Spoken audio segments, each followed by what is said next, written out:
The global pandemic has destabilized general life across the world. At this juncture, many organizations, including online markets, have been catering to their customers even during such a crisis. In this context, our correspondent Bipasna Tamang had a talk with Lino Erling, Managing Director of Daraz, a leading online marketplace in Nepal. Here are the excerpts. Hello sir, welcome to Kantipur News. Hello, thank you. What exactly is Daraz and how is it working in Nepal? So Daraz is the largest online shopping marketplace in Nepal. We're actually part of Alibaba Group, which is the largest and most successful e-commerce company in the world. And so what we do is pretty much we connect thousands of sellers. We have around 5,000 sellers on our platform, connecting them with buyers across the country. And we're delivering to close to 30 cities right now. And so you can pretty much buy on Daraz anything from electronics to fashion, household items. And we have here in Nepal, we have a team of 500 people. That's pretty much what we do. So how is the online business scenario in Nepal before and after this global pandemic, COVID-19? So I would say that e-commerce always has been growing, or at least in the last 2-3 years, has been growing really, really fast in the region, but also in Nepal.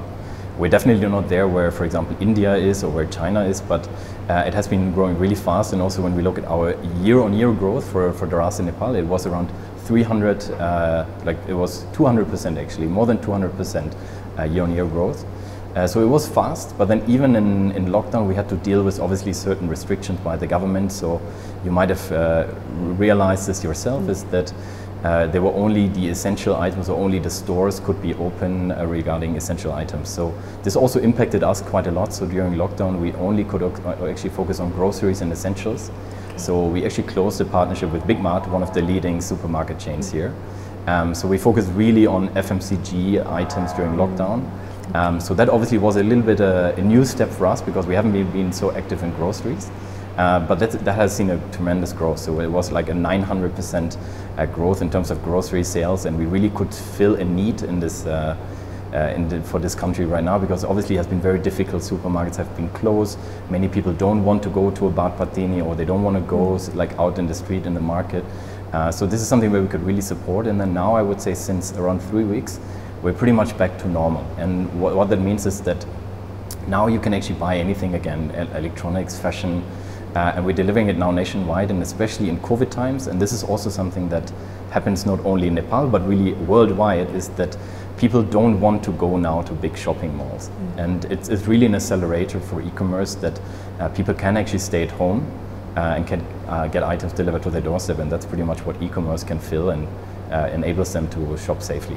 How did your organization particularly cater to the demands of the customers during the COVID-19 pandemic, and especially at the time of nationwide extended lockdown? So the lockdown was long, right? Yeah. So you know it was more than 80 days, probably the longest in the region, right? So Daraz is not only active in Nepal, but we're actually active in Pakistan, in Bangladesh, in Sri Lanka, in Myanmar, and also Nepal. And the lockdown was really, really the longest. So that also meant that we had to we had to obviously follow the government guidelines, and we were fully supportive for that. But that really meant we had to really shift our strategy completely and only focus on groceries. So that was our major focus. We did this a lot faster than we always thought. So we always thought about partnering with Big Mart, but then really the crisis brought two players very, very quickly together.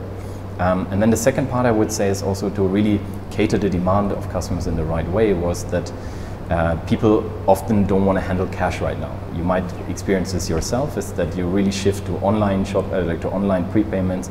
So we focus a lot with the banks on giving discounts on card payments, and we also launched eSewa very recently, so that people can now actually shop with the largest wallet here in the country. And then just beyond that, obviously it's something super new for us. No one has really been exposed to such a crisis.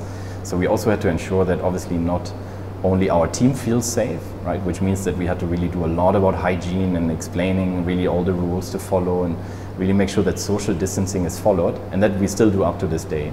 But we also had to do it obviously to make customers feel comfortable. So we really put a lot of focus on training to make sure that people can buy online, they don't have to use cash, they don't have to go out of their house.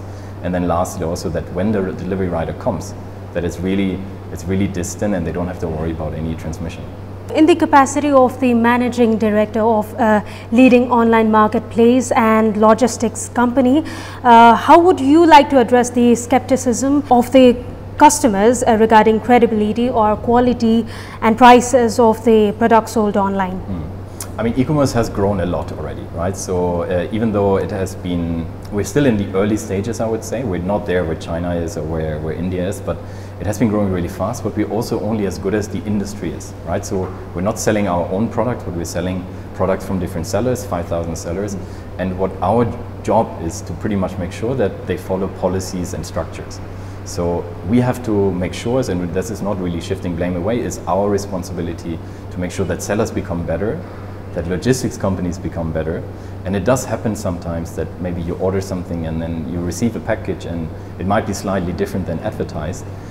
So then it's our role to really make sure that it's getting fixed. And that means that you obviously have a returns policy where you can get your items back and you get full money back into your bank account. So there's not really risk involved. And then what it also means for us is that we really have to ensure that the seller also gets a penalty for that, right? So we're very, very strict on sellers that they need to improve, because we can't afford that in a few years we're still miles away from, let's say, other countries. But then even in these 2-3 years, in the recent days, since we got acquired from Alibaba, we have actually achieved quite a lot already. I would say we're still not perfect, there's still a lot to improve, but sellers are becoming more professional day by day, and that's our responsibility, because we don't want to only build Daraz, but we want to build this ecosystem. So we have to kind of lead the change, and that's still a lot of work, but it's going in the right direction. At the time of economic recession, how is Daraz supporting affected business across the country? I would say that there's often this misconception about what we are actually doing, right? So many people think we're having this huge warehouse and then it's only Daraz selling all these items, and that we're killing all the small shops, and you know, the economy is just very shifted to just one big player. It's true that we're part of Alibaba, which is the largest company in the world in that regard, but even the focus of Alibaba in China has always been to focus on the small businesses, right? To really give them a platform to not only sell in their village, but also sell nationwide or even beyond the borders. And that's kind of also how we see it. We obviously have big brands, and you will know many of these big brands, fashion brands, telephone brands, but the small shops have to be there. And through Daraz, or through online shopping in general, is that they get a platform to, let's say, not only sell in Europe, but sell nationwide. And that's kind of the beauty of e-commerce, that people can really make good business, especially for small and medium-sized businesses, and especially in the crisis now, they're really impacted, right? There's not this infrastructure maybe from the government side to back them up, and to avoid kind of the heavy layoffs, and the footfalls in the stores are low because people are scared, and that's also understandable because of all the cases that are there.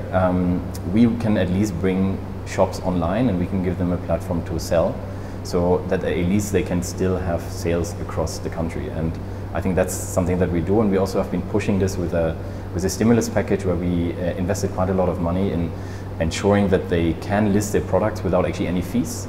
Right? Normally we take a fee on a sale, which is the common e-commerce model like Amazon, Alibaba, but right now we're not taking fees from these small shops, to really make sure that they can get a platform and they can sell, but they can pretty much do it for free.